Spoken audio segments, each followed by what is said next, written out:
Ladies and gentleman, ರಾಜ್ಯದಲ್ಲಿ CM ಕುರ್ಚಿ ಕದನ ಸದ್ಯಕ್ಕೆ ತಣ್ಣಗಾಗುವ ಲಕ್ಷಣಗಳೇ ಗೋಚರಿಸಿಲ್ಲ. ಈ ಗೊಂದಲದ ನಡುವೆಯೇ ಹೈಕಮಾಂಡ್ ನಾಯಕರು ನಾನಾ ಸಂಧಾನ ಯತ್ನಗಳನ್ನ ಮಾಡಿದ್ರು. ಆದರೂ ಸಿದ್ದರಾಮಯ್ಯ ಹಾಗೂ ಡಿಕೆ ಶಿವಕುಮಾರ್ ಮಧ್ಯೆ ನಿಜವಾದ ಸಾಮರಸ್ಯ ಹೊಂದಾಣಿಕೆ ತರಲು ಹೈಕಮಾಂಡ್ಗೆ ಆಗ್ಲಿಲ್ಲ. ಈಗ ಇಬ್ಬರು ನಾಯಕರು ನಾನಾ ನೀನಾ ಅಂತ ಪ್ರತಿಷ್ಠೆಗೆ ಬಿದ್ದಿದ್ದಾರೆ. ಕುರ್ಚಿಗಾಗಿ ಅಸಲಿ ಆಟವನ್ನ ಆರಂಭಿಸಿದ್ದಾರೆ.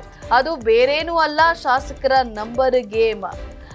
ಆದರೆ ಈ ಆಟದಲ್ಲಿ ಯಾರ ಕೈ ಮೇಲಾಗಲಿದೆ?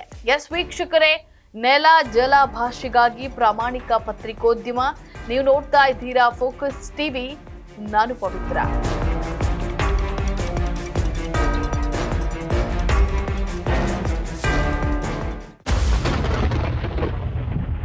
ರಾಜ್ಯದ ಆಡಳಿತಾರೂಢ ಕಾಂಗ್ರೆಸ್ನಲ್ಲಿ ಸಿಎಂ ಕುರ್ಚಿ ಕದನ ಕಾವೇರಿದೆ. ಸಿಎಂ ಜೊತೆಗಿನ ಬ್ರೇಕ್ಫಾಸ್ಟ್ ಮೀಟಿಂಗ್ ಬಳಿಕ ದೆಹಲಿಗೆ ಹೋಗಿ ಬಂದಿರುವಂತಹ ಡಿಕೆ ಶಿವಕುಮಾರ್ ಫುಲ್ ಆಕ್ಟಿವ್ ಆಗಿದ್ದಾರೆ. ಇದರಿಂದ ಎಚ್ಚೆತ್ತಿರುವಂತಹ ಸಿಎಂ ಸಿದ್ದರಾಮಯ್ಯ ಕೂಡ ನಾನೇನು ಕಡಿಮೆ ಇಲ್ಲ ಅನ್ನುವಂತೆ ಅಸಲಿ ಆಟಕ್ಕೆ ಸಿದ್ಧರಾಗಿದ್ದಾರೆ. ಅದೇನು ಅಂದ್ರೆ, ಈ ಇಬ್ಬರ ತಂತ್ರಗಳು ಒಂದೇ ಆಗಿವೆ. ಅದು ಬೇರೇನೂ ಅಲ್ಲ, ಈ ಬಾರಿ ಯಾರ ಬಳಿಗೂ ಹೋಗೋದು ಬೇಡ, ಹೈಕಮಾಂಡ್ ಬಳಿಗೆ ಅಸಲಿಗೆ ಹೋಗೋದೇ ಬೇಡ, ದೆಹಲಿಗೆ ಹೋಗುವ ಅವಶ್ಯಕತೆಯೇ ಇಲ್ಲ, ನಾವೇನ್ ಮಾಡ್ಬೇಕೆಂದುಕೊಂಡಿದ್ದೇವೋ ಅದನ್ನ ಮಾಡೋಣ ಅಂತ ಹೇಳಿದ್ದಾರೆ.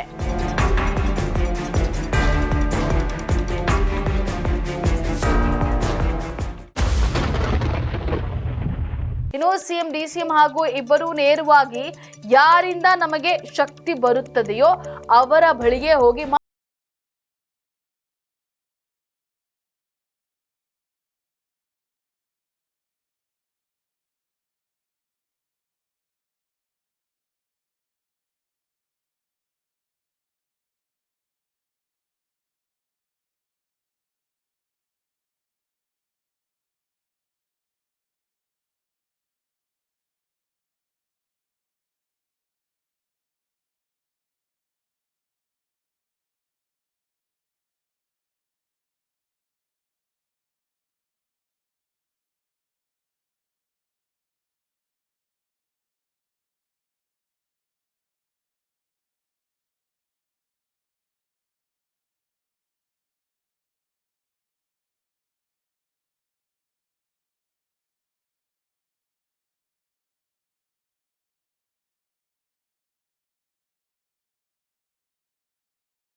ಹೀಗೆ ಇಬ್ಬರೂ ನಾಯಕರ ಕದನಕ್ಕೆ ಸುವರ್ಣ ವಿಧಾನಸೌಧದಲ್ಲಿ ನಡೆಯಲಿರುವಂತಹ ವಿಧಾನ ಮಂಡಲ ಅಧಿವೇಶನ ಸಾಕ್ಷಿಯಾಗುತ್ತಾ?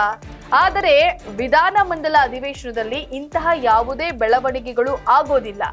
ಆದರೆ ಅಧಿವೇಶನ ಆರಂಭವಾಗುವ ಒಂದು ದಿನ ಮೊದಲು ಅಂದ್ರೆ ಡಿಸೆಂಬರ್ 7ರಂದು ಕಾಂಗ್ರೆಸ್ ಶಾಸಕಾಂಗ ಸಭೆ ನಡೆಯಲಿದೆ.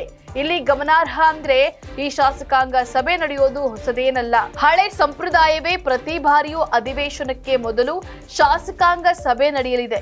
ಇದು ಕೇವಲ ಆಡಳಿತ ಪಕ್ಷಕ್ಕೆ ಮಾತ್ರ ಸೀಮಿತವಲ್ಲ, ಪ್ರತಿಪಕ್ಷಗಳಲ್ಲೂ ಶಾಸಕಾಂಗ ಸಭೆ ನಡೆಯಲಿದೆ.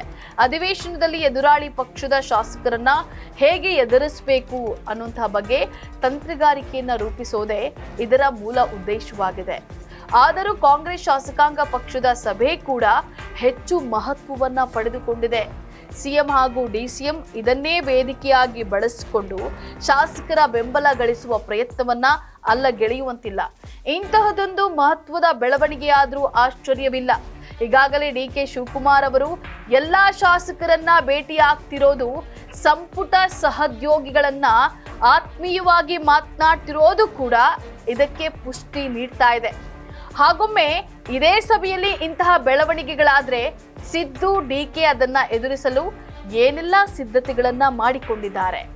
ಅದಾದಲ್ಲಿ ಯಾರಿಗೆ ಹೆಚ್ಚು ಶಾಸಕರ ಬೆಂಬಲ ಸಿಗಲಿದೆ ಅನ್ನೋದೇ ಸದ್ಯದ ಕುತೂಹಲ.